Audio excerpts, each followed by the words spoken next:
स्वागत है आप सभी का ग्लोबल आईटी यूट्यूब चैनल पर। आप सभी को पता है कि हमने एम्प्लॉयबिलिटी स्किल की जो है सेकेंड ईयर के लिए क्लासेज स्टार्ट कर दी है। पार्ट 2 आज लेके आया हूं और हिंदी में है ये। इसके पहले आप लोगों को जो पहली क्लास थी वो इंग्लिश में मिली थी। इसका पीडीएफ भी हमने ग्लोबल आईटी वेबसाइट पर अपलोड कर दिया है, ठीक है। और आगे जो भी क्वेश्चंस होंगे वो Hindi plus English dual language कर दिया है मैंने, कि दोनों तरह के जो बच्चे हैं किसी को डिस्टर्बेंस ना हो, दोनों को समझ में आए। हालांकि मैं पढ़ाता हिंदी में ही हूँ, ठीक है। तो ज़्यादा समय नहीं खराब करेंगे और आपके सामने है employability skill ITI second year, सभी ट्रेड के कैंडिडेट्स के लिए है। और ये पार्ट है 2। पार्ट 1 देखना है तो आपको प्लेलिस्ट में जाना होगा। Global ITI YouTube channel open कीजिए, प्लेलिस्ट में जाइए, ITI सेकेंड ईयर प्लेलिस्ट है, वहाँ पर आपको वीडियोज मिल जाएंगे, सिलेबस मिल जाएगा और इसका PDF, वर्कबुक, सिलेबस सब कुछ आपको इस वेबसाइट पर मिल जाएगा। कोर्स वाले सेक्शन, इस वेबसाइट को ओपन करना है, वेबसाइट पर कोर्स पर क्लिक करना है और कोर्स में एम्प्लॉयबिलिटी स्किल पर क्लिक करना है। वहाँ पर फर्स्ट ईयर और सेकंड ईयर दोनों होगा, सेकंड ईयर सेलेक्ट कर लीजिएगा। थोड़ा फास्ट पढ़ाने की कोशिश करूँगा क्योंकि लगातार आप लोगों के नीचे रिव्यूज़ थे कि सर जल्दी जल्दी करवाइए, ठीक है। तो हम शुरू करेंगे पहला क्वेश्चन। मुझे उम्मीद है कि क्वेश्चन आपको सही दिख रहे होंगे। सतीश सर दिख रहे हैं क्या? सही है ना।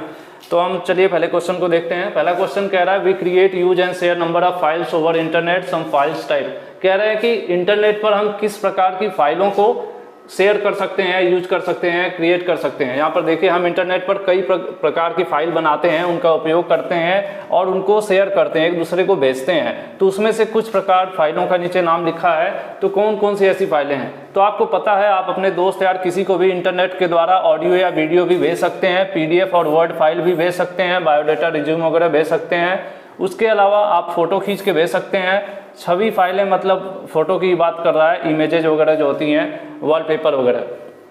तो ये सभी चीज़ें ऐसी हैं जिनको आप इंटरनेट का इस्तेमाल करके एक दूसरी जगह भेज सकते हैं, एक दूसरे को शेयर कर सकते हैं। इसलिए इसका आंसर जो है डी सही होगा, ऑल ऑफ द एबव, ऊपर के सभी, ठीक है। इसका आंसर क्या सही होगा? आंसर डी सही होगा 21 का। अब हम चलते हैं नेक्स्ट क्वेश्चन की तरफ।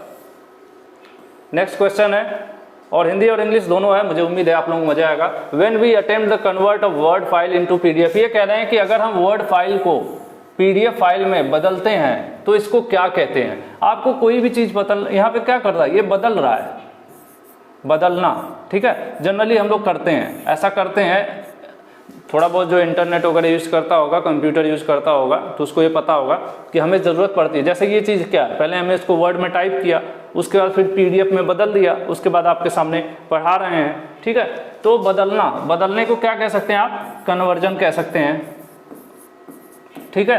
तो इसीलिए कह रहा है कि अगर हम किसी फाइल को, यहाँ पे देख ले, किसी फाइल को, वर्ड फाइल को अगर PDF में हम बदल रहे हैं तो उस प्रयास या वो प्रोसेस को हम क्या कहेंगे? तो उस प्रोसेस को कहेंगे डेटा कन्वर्जन। आप इसको डाटा भी पढ़ सकते हैं, डेटा भी पढ़ सकते हैं, जो आपको सही लगे। इसका आंसर सी सही होगा। नेक्स्ट क्वेश्चन पर चलते हैं। सर क्लीन दिख रहा है? थोड़ा और जूम कर दूं? सॉरी, लग रहा है ज़्यादा जूम, लालच बुरी वाला ज़्यादा हो जा रहा है, दिख रहा है ना। चलिए ठीक है, अब इस पर देखते हैं। इस क्वेश्चन में क्या कह रहा है?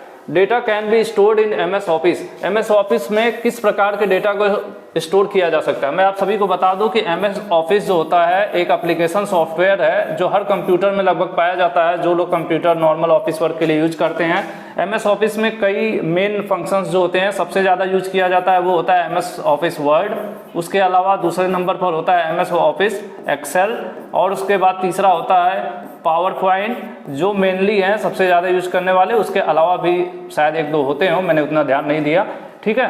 तो सबसे ज़्यादा ये सब यूज होते हैं। तो ये पूछ रहा है कि MS ऑफिस में डेटा को किस किस रूप में संग्रहित यानी स्टोर किया जा सकता है। तो मैं आपको बता दूं कि MS ऑफिस में PDF नहीं होता है, JPG फोटो वगैरह का ऑप्शन नहीं होता है, ठीक है। जनरली जो MS ऑफिस में होता है वो फॉर्मेट होता है या तो वर्ड फाइल का है या तो स्प्रेडशीट यानी कि एक्सेल का है, जो मैंने आपको बता दिया कि ये और ये आपके सामने है ना यहाँ पर, ठीक है। फोटो वगैरह के लिए हम लोग इमेज के लिए, इमेज का मतलब अलग चीज़ है, ये उसमें आप कर सकते हो, मतलब उसके अंदर इमेज डाल सकते हो, लेकिन जो सेव होगा वो किस रूप में सेव होगा? या तो वर्ड फाइल के रूप में सेव होगा, या तो एक्सेल फाइल के रूप में सेव होगा, या तो पावर पॉइंट के रूप में सेव होगा, ठीक है। इसलिए इसका आंसर क्या होगा? इसका आंसर ए सही होगा कि एक हम जो है डेटा को MS ऑफिस में किस रूप में कर सकते हैं, या तो वर्ड फाइल के रूप में कर सकते हैं या तो एक्सेल फाइल के रूप में स्टोर कर सकते हैं। नेक्स्ट क्वेश्चन देखते हैं। नेक्स्ट क्वेश्चन है we convert word file into PDF. कह रहे हैं कि किसी भी वर्ड फाइल को हम पीडीएफ में क्यों बदलते हैं, ठीक है, क्यों बदलते हैं, ऐसी क्या जरूरत है कि हम वर्ड फाइल को पीडीएफ में बदलते हैं। तो पहली बात मैं बता दूं कि वर्ड फाइल क्या होता है, सिंपल बायोडाटा, रिज्यूम वगैरह जिसमें आप टाइप करते हैं, तो वर्ड फाइल में कभी भी आप कुछ भी एडिट कर सकते हो, ठीक है। और कई बार क्या होता है, आप वर्ड फाइल किसी को भेजोगे तो आप तो सीधी सीधी लाइन में भेजते हो टाइप करके, लेकिन जो सामने वाले के पास जाता है तो फैल जाता है, इधर उधर हो जाता है। या फिर अगर आप हिंदी में भेजते हो तो सामने वाला ओपन करता है तो आप तो भेजते हो हिंदी में, लेकिन वहाँ पे चाइनीज में खुल जाता है। तो ये सब दिक्कतें वर्ड फाइल में होती हैं, लेकिन अगर उसी को आप पीडीएफ में बदल दो तो वो ये सब दिक्कत नहीं होती। और दूसरी चीज़ कि पीडीएफ फाइल को पासवर्ड के साथ प्रोटेक्टेड भी किया जा सकता है। जनरली आप लोग अगर कोई भी चीज़ ऑनलाइन आधार वगैरह डाउनलोड करते हैं तो पीडीएफ में डाउनलोड होता है और उसमें पासवर्ड पूछता है आपसे। तो सबसे खास बात यही होती है कि पीडीएफ फाइल इस्तेमाल हम इसलिए करते हैं क्योंकि उसको प्रोटेक्ट कर सकते हैं। यहाँ पर आंसर देख लेते हैं। इसको देखिए, इसको आसानी से मॉडिफाई नहीं किया जा सकता। मतलब अगर आपने अपनी कोई फाइल या अपना बायोडाटा कुछ भी पीडीएफ में भेजा है तो उसको कोई बदल नहीं सकता, पहली चीज़। दूसरा कि इसमें अलाइनमेंट मतलब अक्षर इधर उधर डिस्टर्ब नहीं होंगे, ठीक है। और तीसरा क्या है, यह ईजी होता है, सेफ होता है, कहीं भी ईमेल के द्वारा भेजा जा सकता है। और ये तीनों ऑप्शन सही हैं, इसलिए इसका आंसर डी सही होगा। पीडीएफ में क्या फ़ायदा है, पीडीएफ में फ़ायदा यह है कि कोई इसको मॉडिफाई नहीं कर सकता, मतलब उसमें कोई छेड़छाड़ नहीं कर सकता। और इसका जो अलाइनमेंट है, मतलब कोई अक्षर इधर उधर नहीं हो जाता, जैसे यहाँ टाइप किया गया है तो यहीं रहेगा। वर्ड फाइल में क्या है, दूसरे सिस्टम में जाने पर इधर उधर डिस्टर्ब हो जाता है, ये नहीं होगा। दूसरा सेफ भी रहता है और ईमेल वगैरह पर भेजना आसान भी होता है, सुरक्षित भी रहता है, ठीक है। तो इसलिए पीडीएफ फाइल ज़्यादातर यूज़ किया जाता है। और या क्यों यूज किया जाता है, तो इसका बेनिफिट यही है, आंसर डी सही होगा आपका, ठीक है। अब हम नेक्स्ट क्वेश्चन की तरफ देखते हैं। नेक्स्ट क्वेश्चन क्या है हमारा, 24 हो गया आपका, 25 देखते हैं। इसके पहले के भी क्वेश्चन जरूर देखिएगा, आपको प्लेलिस्ट में जाना पड़ेगा, मैंने पहले भी बता दिया है, ठीक है। अब ये कह रहा है आपका, ये भी पीडीएफ से रिलेटेड क्वेश्चन है कि PDF format use when need, मतलब हम पीडीएफ फॉर्मेट का इस्तेमाल कब करते हैं, हमें ऐसी ज़रूरत कब पड़ती है। इसके पहले मैंने आपको बता दिया था। इसमें कह रहा है कि डॉक्यूमेंट, सभी साइज़ के डॉक्यूमेंट सेव कर सकते हैं, या कह रहा है कि सभी दस्तावेज हम शेयर कर सकते हैं, साझा मतलब शेयर कर सकते हैं, फाइल को सुरक्षित कर सकते हैं पासवर्ड से, ठीक है। इसका सबसे मेन अगर देखा जाए तो फाइल को पासवर्ड के साथ हम सुरक्षित कर सकते हैं। इसमें सबसे खास बेनिफिट ये होता है, protect shared file with secure password. मैंने आपको बताया ना, जब भी आप आधार वगैरह या कुछ ऐसा डाउनलोड करते हैं तो उसमें पासवर्ड रहता है और वो आपकी डेट ऑफ बर्थ है ऐसा कुछ कहता है, एंटर करने पर तभी ओपन होता है। और MS वर्ड वगैरह की अगर फाइल है तो उसको आप जो है पासवर्ड से प्रोटेक्ट नहीं कर सकते। पासवर्ड से प्रोटेक्ट करके अगर किसी को आपको अपना बायोडाटा भेजना है, कोई ऐसी चीज़ भेजनी है और आप चाहते हैं कि सामने वाला उसमें सिर्फ वही खोल पाए जिसके पास पासवर्ड हो, तो ये कहाँ पॉसिबल है, ये पीडीएफ में पॉसिबल है, ठीक है। पीडीएफ में पॉसिबल है, इसीलिए पीडीएफ फॉर्मेट इस्तेमाल किया जाता है। इसका आंसर क्या होगा, सी सही होगा। थोड़ा जल्दीबाजी में मेरी जबान भी फंस रही है तो कुछ लोग मतलब माइंड मत करिएगा, वैसे जनरली नहीं फंसती है। नेक्स्ट है 26, the most comfortable format for saving image. Image मतलब होता है, इमेज मतलब फोटो। कह रहे हैं कि फोटो को सबसे मतलब सिंपल ऐसा कौन सा फॉर्मेट है, या जनरली सबसे ज़्यादा इस्तेमाल करने वाला कौन सा फॉर्मेट है जिसमें फ़ोटो सेव होता है, ठीक है। तो मैं आपको बता दूं कि .doc जो होता है वो डॉक्यूमेंट का होता है, ठीक है। XLE जो होता है एक्सेल का होता है, .ppt जो होता है पावर पॉइंट का होता है। इसी तरह से आप लोगों ने नाम सुना होगा JPG का और JPEG का।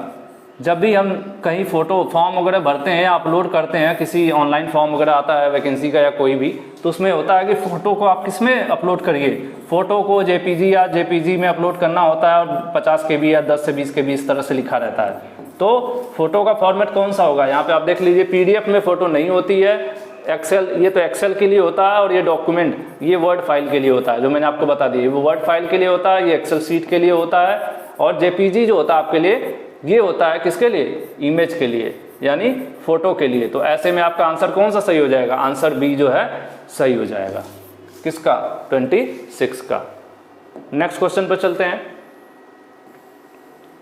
Excel sheet is use to, Excel sheet का प्रयोग किया जाता है, क्यों किया जाता है, save and share documents all size, create type document, क्या है, create typed document files, create spreadsheet with various functions, create presentation. देखिए प्रेजेंटेशन के लिए नहीं होता है और सेव और शेयर करने के लिए नहीं होता है, ठीक है। सबसे ये अगर डेटा आपको शेयर वेयर करना होता है तो ज़्यादातर शेयर करने के लिए PDF इस्तेमाल करते हैं। ये यूज किया जाता है स्प्रेडशीट बनाने के लिए, ठीक है। स्प्रेडशीट बनाने के लिए जिसमें अलग अलग फंक्शंस होते हैं, जैसे इसमें क्या क्या किया जा सकता है, इसमें जोड़ा जा सकता है, घटाया जा सकता है, भाग दिया जा सकता है, गुणा किया जा सकता है, फॉर्मूला और भी अलग अलग तरह के फॉर्मूला सेट किया जा सकता है, ठीक है। जैसे कि फीस का रिकॉर्ड बनाना हो किसी कॉलेज का, या किसी कंपनी में काम करने वाले वर्कर की सैलरी का रिकॉर्ड बनाना हो, ठीक है, या फिर किसी गोडाउन में माल कितना आया कितना गया, मतलब कितना इन हुआ कितना आउट हुआ, इस तरह का रिकॉर्ड बनाना हो, तो ऐसे सभी रिकॉर्ड के लिए क्या इस्तेमाल किया जाता है, एक्सेल इस्तेमाल किया जाता है। और जो सीट होती है, जो उसका पेज होता है, उसको ही स्प्रेडशीट बोलते हैं एक तरह से, ठीक है। तो इसका जो आंसर होगा विभिन्न कार्यों के लिए स्प्रेडशीट बनाने के लिए, स्प्रेडशीट मतलब एक्सेल शीट की ही बात होती है, ठीक है। तो इसलिए इसका आंसर क्या होगा आपका, सी सही होगा। उसके बाद चलते हैं, थोड़ा बहुत उधर हिंदी का ढक जा रहा है तो आप पीडीएफ डाउनलोड कर लीजिएगा वेबसाइट से, वहां से आपको पूरा दिखेगा। अब ये बात कर रहे हैं, जो लोग कंप्यूटर फ्रेंडली होंगे, थोड़ा बहुत यूज करते होंगे, वो इस चीज़ को जानते होंगे। कह रहे हैं कि अगर हम ऑनलाइन, ठीक है, ऑनलाइन वर्ड फाइल को, ठीक है, वर्ड मतलब डॉक्यूमेंट, हमारा कोई भी वर्ड में टाइप किया हुआ डॉक्यूमेंट फाइल .doc यानी डॉक्यूमेंट फाइल है, उसको हम किस में बदल रहे हैं, पीडीएफ में बदल रहे हैं, वो भी ऑनलाइन, ठीक है। तो कौन सी प्रक्रिया इस्तेमाल करेंगे, तो सबसे पहले देखिए करते क्या है, सबसे पहले तो हमारे पास वर्ड फाइल होनी चाहिए, ठीक है, जिसको हमें पीडीएफ में बदलना है। दूसरी बात, फिर हम गूगल पे जाएंगे, वो वेबसाइट खोजेंगे जो ऑनलाइन वर्ड को पीडीएफ में बदलती हो।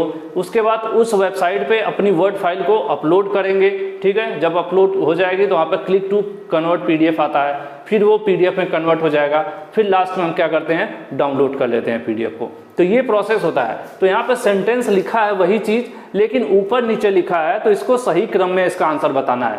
तो सबसे पहले आपको क्या करना होगा, सबसे पहले आपको वर्ड फाइल सेलेक्ट करनी होगी जिसको पीडीएफ में बदलना होगा, ठीक है। सबसे पहले आपको क्या करना होगा, अपनी वर्ड फाइल लेना होगा जिसको पीडीएफ में बदलना है। दूसरा, जिसको हम बदलना चाह रहे हैं इसको, तो उसके लिए कौन सी वेबसाइट पर बदलेंगे, ठीक है, कौन से वेबसाइट पर बदलेंगे, अपनी दूसरी वेबसाइट हम पहले अपना सेलेक्ट कर लेंगे। पहले क्या करेंगे, हम अपनी वर्ड फाइल चूज कर लेंगे किसको बदलना है। दूसरा, वेबसाइट का चयन कर लेंगे किस वेबसाइट पर हम बदल रहे हैं। तीसरा, उसी वेबसाइट पर हम अपने वर्ड फाइल को क्या करेंगे, अपलोड करेंगे, ठीक है, उसको अपलोड करेंगे। ये तीसरा ऑप्शन हो जाएगा। और चौथा क्या होगा, जब अपलोड करेंगे तो वहां पर क्या होगा, वो बदल जाएगा वर्ड से पीडीएफ में, और फिर उस फाइल को हम क्या कर लेंगे, डाउनलोड कर लेंगे। तो ये हमारा चौथा जो है फाइनल स्टेज हो जाएगा। तो इस हिसाब से अगर आंसर में आप देखिए, यहाँ पर 3 आंसर दिया है, A, B, C और D, तो आपको सही क्रम मिलाना है। सही क्रम होगा सबसे पहले फोर्थ यानी चौथा, उसके बाद आना चाहिए दूसरे नंबर पे कौन सा आएगा, ये फर्स्ट पे आएगा फोर्थ, सेकंड पे आएगा थर्ड, उसके बाद थर्ड पे कौन सा आना चाहिए, थर्ड पे आना चाहिए सेकंड, ये रहा। उसके बाद लास्ट में फोर्थ पे कौन आना चाहिए, फर्स्ट, तो ये रहा। तो इस हिसाब से आपका राइट आंसर कौन सा होगा, बी जो है आपका राइट आंसर हो जाएगा, ठीक है। किसका, जो सामने आपके क्वेश्चन है, ये है पीडीएफ में बदलने का डॉक्यूमेंट फाइल को, यही प्रोसेस होता है, ठीक है। नेक्स्ट चलते हैं, जो ऑप्शंस लिखे हुए थे उनके अकॉर्डिंग वही आंसर सही होगा। उसके बाद है what are the files that can be converted into PDF. कह रहे हैं कौन कौन से ऐसी फाइल्स हैं, कौन सी ऐसी फाइल्स हैं जिनको पीडीएफ बदला जा सकता है, ऑनलाइन पीडीएफ के रूप में बदला जा सकता है। तो सच कहूँ, जनरली जितनी भी कंप्यूटर पर अवेलेबल होती हैं फाइलें, सबको आप ऑनलाइन पीडीएफ में बदल सकते हैं। जैसे म्यूजिक वीडियो को छोड़कर, म्यूजिक या वीडियो को आप नहीं बदल सकते, बाकी जो आपकी फोटो हैं, फोटो को आप बदल सकते हो, कोई डॉक्यूमेंट फाइल है उसको बदल सकते हो, कोई एक्सेल की सीट है यानी एक्सेल में टाइप किया हुआ उसको बदल सकते हो, पावर पॉइंट को बदल सकते हो। तो ऐसे जितने भी एमएस ऑफिस वाले हैं, इन सबको आप क्या कर सकते हो, बदल सकते हो पीडीएफ में ऑनलाइन, ठीक है। इसीलिए यहाँ पर वर्ड भी बदल सकते हो, एक्सेल भी बदल सकते हो, पावर पॉइंट बदल सकते हो। इसलिए राइट आंसर क्या होगा, डी जो है आपका सही आंसर होगा, ऑल ऑफ एबव, क्योंकि आप वर्ड को भी, एक्सेल को भी, पावर पॉइंट तीनों को ऑनलाइन के माध्यम से पीडीएफ में बदल सकते हैं किसी भी वेबसाइट पर जाके, ठीक है। वेबसाइट आप गूगल पे सर्च करेंगे तो मिल जाएगी आपको। नेक्स्ट चलते हैं,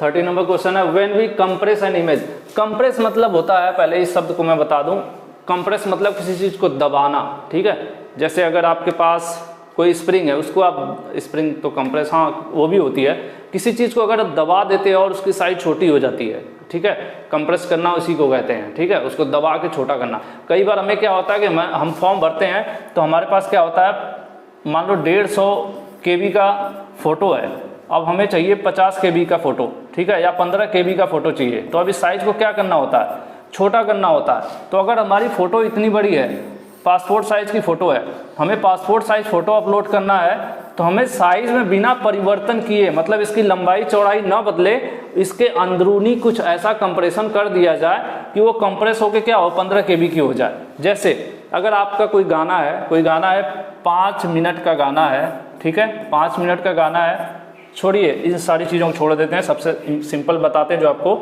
समझ में आए।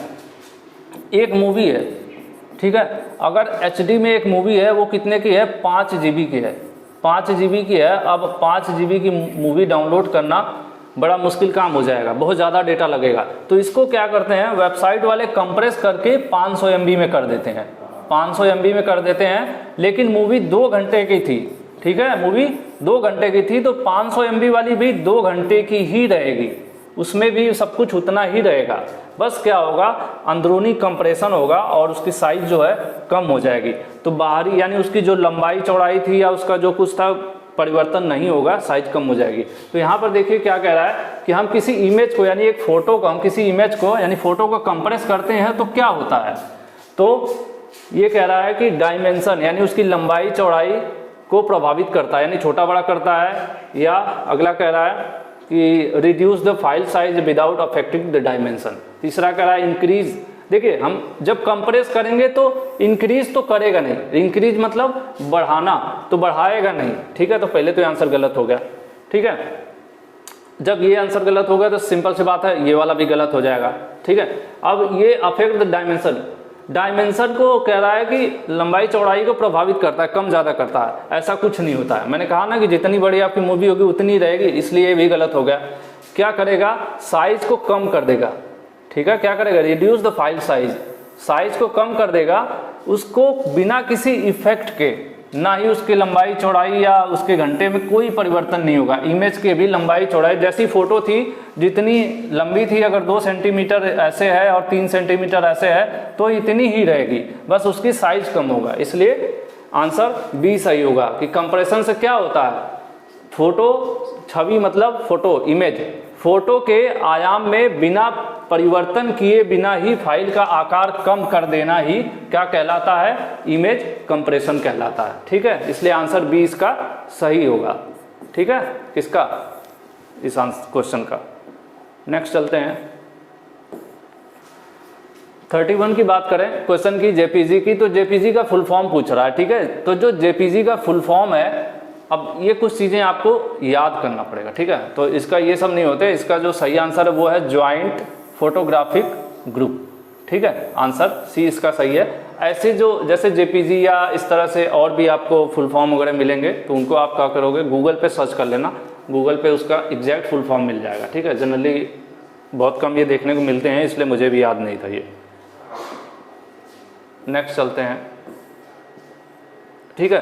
बीएमपी, ये जेपीजी जो भी था, इमेज यानी फोटो का एक फॉर्मेट था, इमेज का एक फॉर्मेट था, और ये भी उसी प्रकार का होता है। इसका जो बीएमपी का फुल फॉर्म होता है, फुल फॉर्म पूछ रहा है, तो बीएमपी का फुल फॉर्म होता है बिटमैप फाइल, ठीक है। आंसर ए सही होगा। इसमें कुछ एक्सप्लेन करने वाला नहीं है, इसमें आपको याद करना पड़ेगा, हालांकि ये बहुत आसान है, बिटमैप, ठीक है। नेक्स्ट चलते हैं 33 SVG, इसको भी आपको याद करना पड़ेगा, ठीक है। इसका फुल फॉर्म आपको देखना पड़ेगा। तो ये होता है स्केलेबल वेक्टर ग्राफिक्स, इसका आंसर डी सही होगा, ठीक है। 33 का डी सही होगा। SVG फाइल का फुल फॉर्म पूछ रहा है, तो ये आप ये 2-3 जो दिख रहे हैं ना, SVG, JPG और जो भी आएंगे उनका आप ऐसे इस तरह से याद कर लोगे तो ठीक रहेगा। नेक्स्ट चलते हैं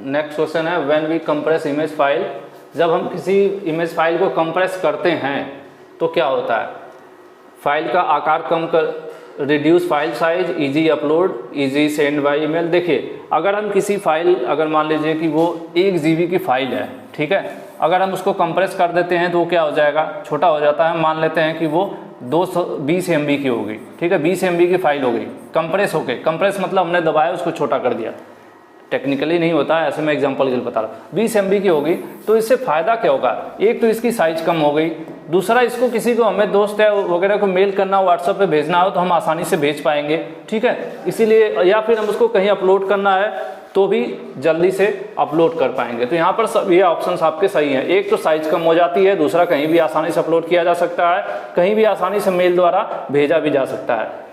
किसको, कंप्रेस की हुई इमेज फाइल को। किसी भी इमेज फाइल को अगर आप कंप्रेस कर दोगे तो ये तीनों काम हो जाएगा। पहले तो उसकी साइज कम हो जाएगी, MB कम हो जाएगा, ठीक है, ज़्यादा MB से कम MB की हो जाएगी, आसानी से कहीं अपलोड किया जा सकेगा, किसी को आसानी से मेल भी भेजा जा सकेगा, ठीक है। तो इस प्रकार से ये तीनों आंसर सही हैं, इसलिए इसका सही आंसर क्या होगा, D, all of the above, ठीक है। ये सभी इसका आंसर हो जाएगा 34 का। नेक्स्ट चलते हैं। कह रहे हैं जब हम when sending file via WhatsApp, अगर हम व्हाट्सएप से फाइल भेजते हैं कोई तो क्या क्या दिक्कतें हो सकती हैं या क्या क्या हो सकता है। तो व्हाट्सएप में बहुत सी चीज़ों का रिस्ट्रिक्शन होता है। कई बार जैसे उसमें लिख देगा कि आप, मुझे एग्जैक्टली याद नहीं है, जैसे एक लिमिट होती है कि 200 MB से ऊपर की आप फाइल नहीं भेज सकते। उसमें और भी चीज़ें होती हैं, क्या क्या भेज सकते हैं, वीडियो भेज सकते हैं, फ़ोटो भेज सकते हैं। उसके अलावा कुछ ऐसे फॉर्मेट होते हैं जिनको नहीं भेज सकते हैं।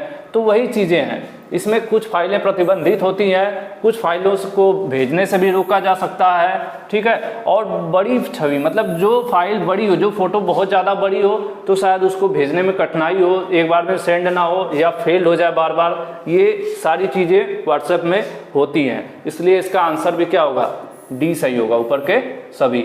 देखिए लिख रहा है ना कि डिफ़िकल्ट होता, मतलब बड़ी फाइल को भेजना आसान नहीं होता। जनरली आप व्हाट्सएप में एक लिमिट होती है कि इतने MB तक भेज सकते हैं, अभी मुझे एग्जैक्टली याद नहीं है, वो देखना पड़ेगा। तो ये सभी चीज़ें हैं जो आपको व्हाट्सएप में देखने को मिलती है, इसलिए इसका आंसर क्या होगा, D सही होगा। 36 देखते हैं। ये कह रहा है कि we compress upload file like compress them online. जैसी फाइलें अपलोड कर सकते हैं उन्हें ऑनलाइन कंप्रेस करने के लिए ऑनलाइन कंप्रेस, अच्छा ये कह रहा है कौन सी फाइलें ऐसी हैं जिनको हम ऑनलाइन कंप्रेस कर सकते हैं, ठीक है। तो हम PDF फाइल को भी ऑनलाइन कंप्रेस कर सकते हैं, इमेज को भी कंप्रेस कर सकते हैं, वीडियो को भी कंप्रेस कर सकते हैं। इसलिए इसका आंसर क्या होगा, सही आंसर इसका D सही होगा, ठीक है। कंप्रेशन ऑनलाइन, किसी चीज़ को आप कंप्रेस करके छोटा कर सकते हो, फोटो को भी कंप्रेस करके छोटा कर सकते हो, ठीक है। उसके अलावा आप वीडियो, PDF सबको जो है ऑनलाइन आप कंप्रेस कर सकते हो। नेक्स्ट चलते हैं। कंप्रेस मतलब साइज छोटा करना। कहीं ना कहीं इससे जरूर क्वेश्चन पूछेगा क्योंकि बहुत ज़्यादा है कंप्रेस से related question. What is web casting, web casting क्या होता है। आज के टाइम पर जब कोरोना का दौर चल रहा था तो खास करके वेब कास्टिंग का बहुत ही ज़्यादा इस्तेमाल हुआ। ये सॉफ्टवेयर लाइन में जो वर्क फ्रॉम होम, आपने वर्ड सुना होगा, वर्क फ्रॉम होम, इसमें क्या होता था कि जो कंपनी के मैनेजर या टीम लीडर या जो भी होते थे वो ऑनलाइन सब कुछ ऑनलाइन वेब कैम के थ्रू अपने जूनियर्स या वर्कर्स जो हैं सबको बताते थे कि आपको ये काम करना, वो काम करना। जो मीटिंग होती थी वो भी ऑनलाइन होती थी। जैसे जूम ऐप का नाम आप सुन लिए, आप जूम ऐप सुने हैं ना। तो जूम में क्या होता है कि जो मीटिंग अटेंड कर रहा है, जैसे एक टीचर पढ़ा रहा है और 20 बच्चे जूम पर लॉगिन करके उसे देख रहे हैं, तो 20 बच्चे डायरेक्टली टीचर से बातचीत भी कर सकते हैं। वो 20 बच्चों की फ़ोटो टीचर को दिखाएगी और टीचर की फ़ोटो उन 20 बच्चों को भी दिखाएगी और आपस में भी सबको दिखाती है। तो ये सब जो है ऑनलाइन बहुत ज़्यादा इस्तेमाल हुआ कोरोना के दौर पर, ठीक है। तो कहीं ना कहीं ये वही सब बातें हैं यहाँ पर। तो जो वेबकास्टिंग होती है, वेबकास्टिंग क्या है, तो ये इंटरनेट पर, ठीक है, इंटरनेट पर जो प्रेजेंटेशन ही होती है ना। अगर मैं कोई चीज़ अपनी बात को रख रहा हूँ आपके सामने, एक तरह की मीटिंग ले रहा हूँ या कोई प्रोडक्ट सेल कर रहा हूँ या किसी चीज़ के बारे में जानकारी दे रहा हूँ या क्लास ले रहा हूँ, तो एक प्रेजेंटेशन कहलाएगा। तो इंटरनेट के माध्यम से वीडियोग्राफिकल, मतलब वीडियो के माध्यम से इंटरनेट के द्वारा हम कोई कॉन्फ्रेंस कर रहे हैं या कोई मीटिंग या कोई क्लास ले रहे हैं, तो उसी को हम कहते हैं वेब कास्टिंग। तो ये ईमेल के थ्रू नहीं होता है वेबकास्टिंग। हमने ईमेल से कोई वीडियो या इमेज भेज दिया, फोटो भेज दिया, तो वो नहीं वेबकास्टिंग। वेबकास्टिंग होता है एक मीडिया का प्रेजेंटेशन इंटरनेट के द्वारा, इंटरनेट पर साझा की गई मीडिया कंप्रेशन, ठीक है, इंटरनेट पर साझा की गई। मतलब इंटरनेट पर हम डायरेक्टली अपनी बातों को वीडियो के रूप में बातचीत कर रहे हैं लाइव एक दूसरे से, तब उसी को हम कहते हैं वेब कास्टिंग। ठीक है, अगर हम किसी कॉन्फ्रेंस रूम में बैठ के एक दूसरे के सामने बातचीत कर रहे हैं तो वेब नहीं हुआ ना, वो तो नॉर्मल कॉन्फ्रेंसिंग हो गई ना, वेब नहीं आएगा वहाँ पे। वेब मतलब इंटरनेट, तो इंटरनेट का इस्तेमाल यहीं पर होगा, किसमें, प्रेजेंटेशन अगर हम दे रहे हैं और वो भी किसके थ्रू, इंटरनेट पर दे रहे हैं तब। ठीक है, इसलिए इसका आंसर क्या होगा, बी सही होगा। नेक्स्ट चलते हैं। अब देखिए कह रहे हैं कि वेब कास्टिंग जो है मीडिया प्रेजेंटेशन है। अब इसके पहले क्वेश्चन में उल्टा था, एक बार मैं दिखा देता हूँ। यहाँ पर कह रहे हैं वेब कास्टिंग क्या है, एक मीडिया प्रेजेंटेशन है, और यही चीज़ यहाँ पर देख लीजिए इसके पहले वाले क्वेश्चन में, जिसको कई बार क्वेश्चंस में ये आंसर छिपा होता है। देखिए क्या, और मीडिया प्रेजेंटेशन, यहाँ पर मैं आपको दिखा दूँ, media presentation shared over internet, इसी को क्या कहेंगे, इसी को कहेंगे वेब कास्टिंग। ठीक है, इसी पर सेम चीज़ समझ में आ गया ना आपको कि सेम चीज़ है। अब अगला क्वेश्चन इसी से रिलेटेड है आपका। नेक्स्ट क्वेश्चन है आपका, web casting media is a presentation. ठीक है, वेब कास्टिंग जो प्रेजेंटेशन है उसमें क्या क्या होता है, उसमें उस पर क्या होता है, हम इंटरनेट पर अपनी वीडियो या अपनी जो मीटिंग है वो शेयर करते हैं, लाइव स्ट्रीमिंग करते हैं। लाइव स्ट्रीमिंग मतलब ऑनलाइन हम भी बात कर रहे हैं, जो एक दूसरे से वीडियो चैटिंग होती है उसको लाइव स्ट्रीमिंग कह सकते हैं, कि लाइव चल रही हो कोई चीज़। ठीक है, उसके अलावा सिंगल कंटेंट है, मतलब कोई एक आदमी लाइव है और उसको कई लोग देख सकते हैं, जैसे न्यूज़ वगैरह होता है ना, न्यूज़ में क्या होता है, न्यूज़ लाइव चल रही होती है और हम आप क्या है उसको अपना चला के देख रहे होते हैं। यूट्यूब पर भी जब लाइव होता है तो लोग देख रहे होते हैं। और एक ऐसा भी होता है जिसमें क्या होता है, लाइव स्ट्रीमिंग नॉर्मल होती है, और ऐसा भी होता है जिसमें हम मतलब एक दूसरे से बातचीत भी करते हैं लाइव, तो ये सब कुछ इसी के अंतर्गत आता है वेब कास्टिंग में। ठीक है, तो यहाँ पर आंसर डी सही आपका होगा, डी क्या होगा, राइट आंसर होगा इसका।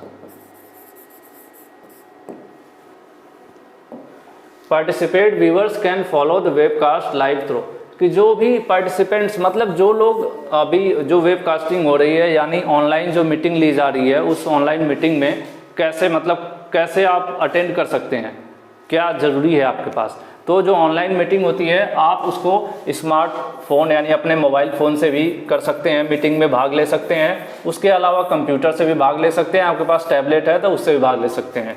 तो ऐसे में क्या है कि ऑनलाइन मीटिंग अटेंड करने के लिए आप तीनों प्रकार से अटेंड कर सकते हैं, तीनों जो यहाँ पर लिखा है, इसलिए आंसर इसका क्या होगा, डी सही हो जाएगा। नेक्स्ट चलते हैं।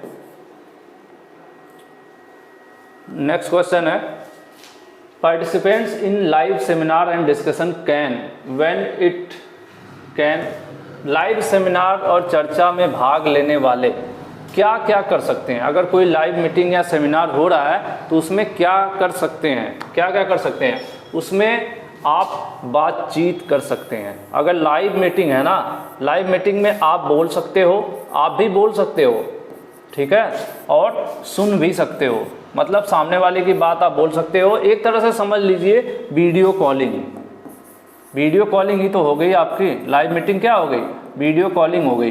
कई बार वीडियो कॉलिंग अकेले भी होती है और कई बार ग्रुप में होती है, तो जो ग्रुप वाली हो गई वही समझ लीजिए ब्रॉडकास्टिंग है या लाइव मीटिंग है। इसमें क्या होता है, हम आप जो एक दूसरे से बातचीत कर सकते हैं, जितने लोग उसमें अटेंड कर रहे हैं, ठीक है। तो यहाँ पर आंसर क्या, सिर्फ देखते नहीं हैं आप, ठीक है, सिर्फ देखते नहीं हैं, हम लोग बातचीत करते हैं। जो टीचर पढ़ा रहा है आप क्वेश्चन भी पूछ सकते हैं, जो लाइव क्लासेज होती हैं एग्जैक्टली जो जूम के थ्रू, स्पेशली जूम वगैरह पर जो होती हैं, जूम ऐप का नाम आप सुने होंगे, ठीक है, गूगल मीटअप का भी नाम सुने होंगे। इन सब के थ्रू क्या होता है, गूगल मीट जो होता है, इन सब के थ्रू ये सब होता है, ये सब जो लाइव या डिस्कशन वगैरह हैं, इन्हीं सब चीज़ों के थ्रू होता है।